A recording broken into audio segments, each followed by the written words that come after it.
Hey, how's everybody doing tonight? Hope everybody had a great Thursday and, as always, getting ready for a good football weekend. I'm excited about Alabama Texas A&M. Um, should be some fun games all the way around. Got a good Georgia Vandy game coming up, but my mind's already thinking ahead of a little football season. But anyway, um, tonight's subject is what I wanted to talk about. Last night I talked about why Trump would not be impeached and the whole Russian collusion thing. So tonight I'd kind of like to give more of like a little history lesson that probably a lot of people really don't know about. Uh, by saying that Trump colluded with the Russians and won him the race, that would be akin to saying that the race was stolen for Hillary Clinton, or stolen from Hillary Clinton to Donald Trump. Fair statement? I think so. So let's go back throughout the history of American races. And if you think this is the first time this is something happened, you're not studied a lot of, or just probably is not studied elections as closely as I have. The first election that was ever attempted to be stolen in this nation was in the election of 1800. And in those days, when you had the way the Electoral College was carried out, it was not by like you had a running mate with you.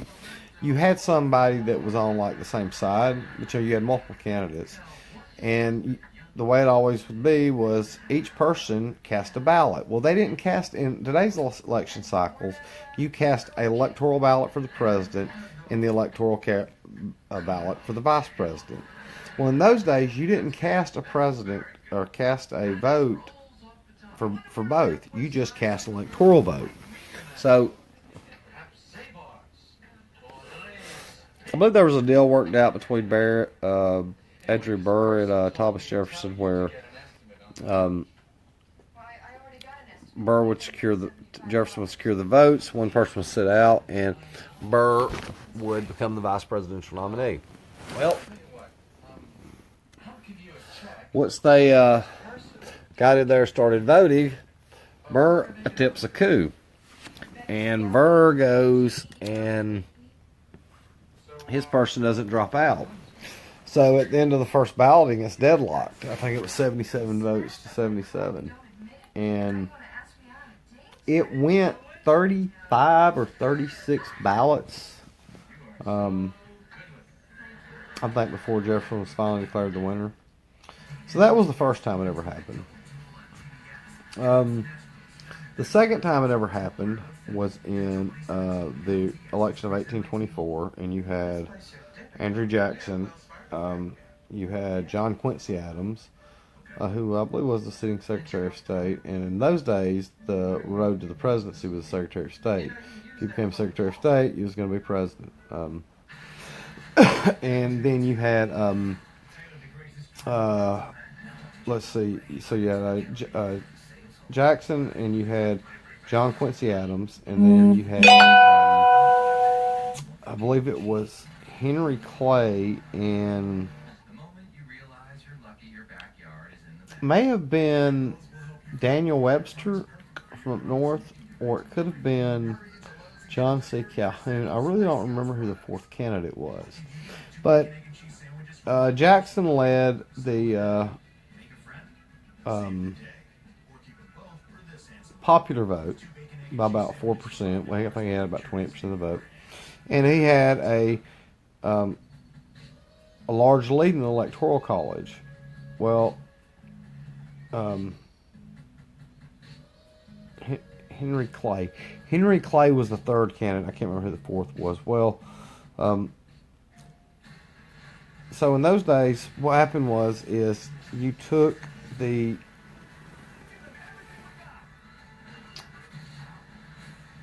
top 2 vote getters, I believe. It may have been the top 3, if I'm not mistaken. But immediately the fourth candidate throws his, maybe it was the top 2. I can't remember if it was the top 2 or top 3, guys. I'm sorry, my memory's failing me. I ain't studied history in a while, but it was either the top 2 or the top 3. Well, the fourth candidate immediately throws his support behind Quincy Adams, and then Jackson and Henry Clay work out a deal, or maybe it was Calhoun. Maybe Henry Clay finished 4th, Calhoun finished 3rd. But anyway, a deal was worked out. I think it was Henry Clay, though. And he dropped out and threw his support behind Adams. And with those 2 guys' supports, their electoral votes went to Adams, and it was enough to beat Jackson. Of course, 4 years later, Jackson comes back to beat him. The next time was, Honest Abe, good old Honest Abe. Admirable man, never told a lie.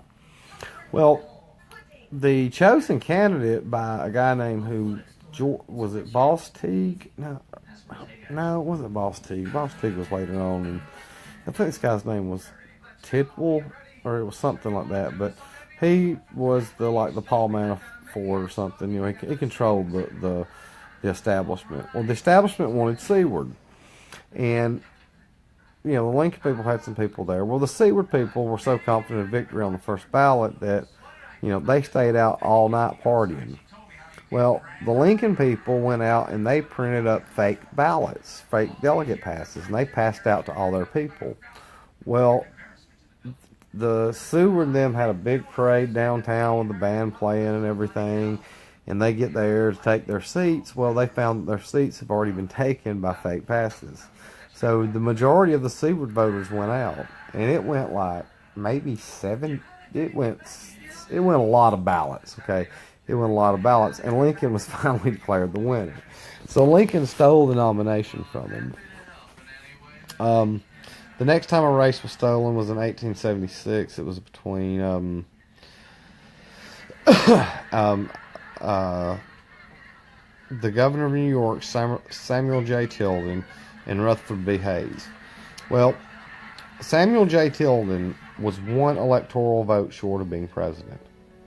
And Florida sent in 2 sets of electoral votes that year. They sent in 1 for Rutherford Hayes, and they sent in 1 for Tilden. So they had 2 different set of electors. So they start compromising. All Tilden needed was 1 vote. But in the end, a compromise was worked out where the North would end Reconstruction if all 20 of Florida votes went to Rutherford B. Hayes, which he agreed to. So essentially, the presidency was stolen by Rutherford B. Hayes, stolen by him. The next time we had a presidential race stolen, which I believe firmly happened, was probably in the 1960 race. Especially in Texas. There's very strong evidence that Nixon won that. Illinois was definitely stolen. I remember, I think in Texas too, they had so many dead people vote, and Pat Buchanan made a joke. He said at the Nixon campaign headquarters that night that the cemetery awards were coming in heavy for Kennedy. And there's actually a YouTube thing where you can watch the race, and I think it was Brinkley, but anyway, it's like 1:30, 2 o'clock in the morning, and they say something has just dramatically changed in the race. Suddenly, President Kennedy is showing a lot more support than he did moments ago. Moments ago, the race was a dead heat, and all of a sudden, Kennedy's out to a 10-point lead. A lot of people say that's when the deal was made between Sam Giancana and Joe Kennedy to release the rest of these votes. But who knows? But I firmly believe the Nixon race was stolen. And a lot of people wanted Nixon to contest the race, but Nixon said, no, we must respect the transfer of power, blah, blah, blah. And Nixon didn't contest the race. The next race we had that was stolen was in 2000. Well, let me rephrase that. I don't know if that race was stolen. Was there some things that was probably done wrong? Yeah. But I've seen so many studies say that with all the recounts, Bush still would have won. I seen one that had him winning as low as 127 votes, but from everything that I've seen, Bush would have won. Now, I guess you can make an argument that they did strike off 10,000 black voters from the rolls because they had a name that recognized somebody else who wasn't a voter. Now, okay, I guess you can make an argument that that race was stolen because they did the best they could to depress the black vote in the 2000 race. There's no doubt about that. I don't think that there was messing with the ballot boxes. I think the best way to describe it if it was stolen. But, I don't blame that Florida on Gore losing that race. They didn't cost Gore that race at all. All Gore had to do was take Tennessee. I mean, his father was a longtime senator there. He was a longtime senator there. Clinton carried the state twice, and now you're the presidential nominee, and you can't carry your home state of Texas. So therefore, you do not deserve to win the race at all. Okay, you got what you deserve, and you got beat. I think Ohio was stolen from John Kerry in 2004. If memory serves me correctly, the exit polls that day showed Kerry with a good lead in Ohio. And there were counties where Bush got more votes than people actually voted in the county. I forgot there was 2 or 3 counties where Bush got more votes in that county in Ohio than people was actually registered to vote. So I think I guess probably 2000 and 2004 were stolen races. But I mean, the point that I'm trying to drive to is first of all, this race was not stolen from Hillary Clinton by the Russians or by anybody else. But I mean, there's probably things that undermine her campaign, that was done to undermine her campaign.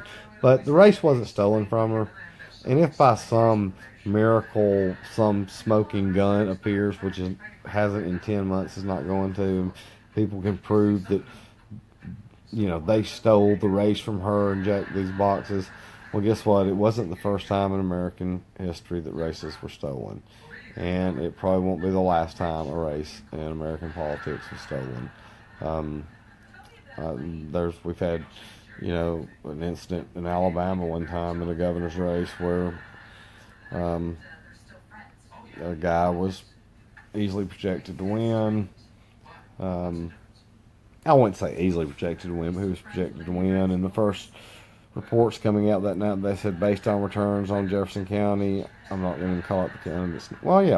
They said Lieutenant Governor George McMillan is expected to defeat former 3-term Alabama Governor George Wallace, who was seeking his 4th term, based on returns coming out of Jefferson County. And McMillan led all night long. I think even several things had already called the race for him.